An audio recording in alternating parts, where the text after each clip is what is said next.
Episode 15 of To Be Hero X is a powerful, emotional ride that digs deep into Ghostblade's past and his complicated relationship with his family, his own feelings, and what it really means to be a hero. The episode starts with a haunting plea: let him go. Please, let him go. These words echo over a dark scene, setting a heavy mood that sticks with you throughout the episode. It's clear from the start that this isn't just another action-packed hero story. This is about regret, silence, and the pain of not being able to say what you really feel. We jump into Ghostblade's memories where he talks about his 175th target, Xing. Every time he finished a mission, he'd savor the silence that followed. For him, silence wasn't just peace, it was a rare luxury. Growing up in a big, noisy family of butchers, Ghostblade, real name Wang Yi, never had a moment of quiet. His relatives were always arguing, especially about the right way to cook pig parts, and there was always someone questioning why he was so quiet. Why doesn't this kid talk? They'd ask, wondering if something was wrong with him. This constant noise and misunderstanding shaped him into someone who craved solitude and found comfort in silence, even if it meant shutting out the world. Ghostblade's family is loud, opinionated, and a little bit ridiculous. There's a running argument about not mixing pig snouts and hearts in the same stir-fry, and someone always insists that if only the family believed in him, he'd be the butcher hero already. It's funny but also sad. Ghostblade feels like an outsider in his own home, and the chaos only pushes him further into himself. He decides that a proper butcher, like a true assassin, should talk as little as possible. The less you say, the less people know, and even if pigs can't take revenge, maybe they can curse you after they die. So he swears to become the coolest, quietest assassin. The episode then shifts to a more scientific tone as Ghostblade explains how mammals' nerves work, how touch can release chemicals that calm and relax, even in the moments before death. But he admits, it's not that I was trying to diminish their pain. I just really couldn't stand the noise. This line hits hard. Ghostblade isn't heartless, he's just overwhelmed by the world's chaos and doesn't know how to deal with it. Then the story jumps to year 19 when a social media platform called FOMO appears. Suddenly, anyone can present themselves as a hero and compete for public trust. Ghostblade thinks it's ridiculous. How can you gain trust from total strangers? But soon he becomes a viral sensation, with people posting about his knife skills and quiet demeanor at the butcher's shop. At first he laughs it off, but as his trust value rises, he realizes how easy it is to fool people. He starts to wonder who's really doing the deceiving, him, or the society that rewards surface-level heroics. But fame comes with a price. Ghostblade becomes the butt of jokes, the biggest laughingstock. His family wants him to sign autographs, cut ribbons at news stores, and show off for their friends. He learns two things: the faster his blade, the harder it is to talk, and the more people believe in him, the less he feels like himself. It's a strange, lonely place to be. Eventually, Ghostblade leaves his noisy home to become a real assassin, taking the name Ghostblade.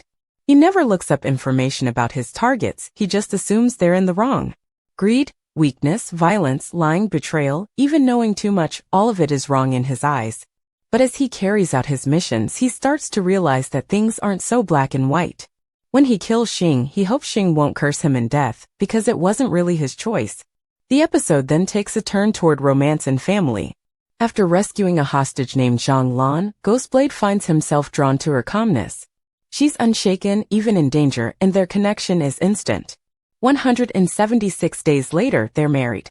The wedding scene is simple but touching, with the classic vows and a quiet "I do." It's a rare moment of happiness for Ghostblade, but it doesn't last long. Zhang Lan faints and the doctor tells her she's pregnant. Ghostblade is stunned.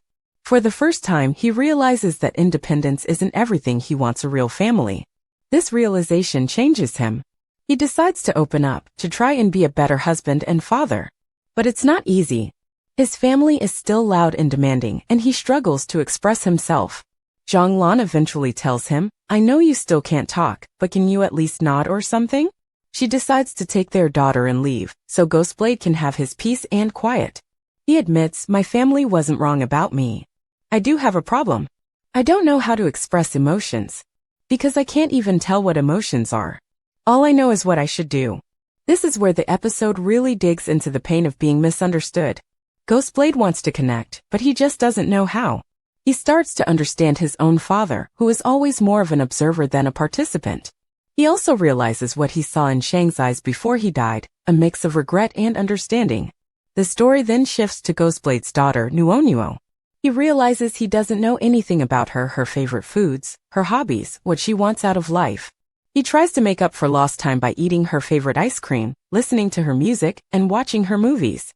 But he discovers that her interests change all the time, and it's not him or Zhonglan who's influencing her, it's her pink-haired best friend. Sometimes the people who shape your life the most aren't your parents, but your friends. Ghostblade is both amused and frustrated by this. He never wanted to interfere with Nuonuo's growth, but seeing her change under someone else's influence makes his mountain of love erupt like a volcano. He wants to protect her, but he doesn't know how. When he tries to confront a creep, following Nuonuo, it turns out to be a misunderstanding, a young girl, not a threat. Still, the incident makes him realize how out of touch he is with his own daughter. The episode doesn't let up. Suddenly, there's an emergency. The Glimmer Laboratory is under attack, with multiple explosions and chaos everywhere. The heroes are called in to help, and Ghostblade is asked to clean up the scene. Even as he struggles with his personal life, he's still needed as a hero. The ending is both hopeful and bittersweet. Ghostblade reflects on what he's learned. Beliefs can be shackles, but if you let go of your obsessions, you can finally be free. He urges others to let go of the hero persona and focus on what really matters: family, connection, and understanding.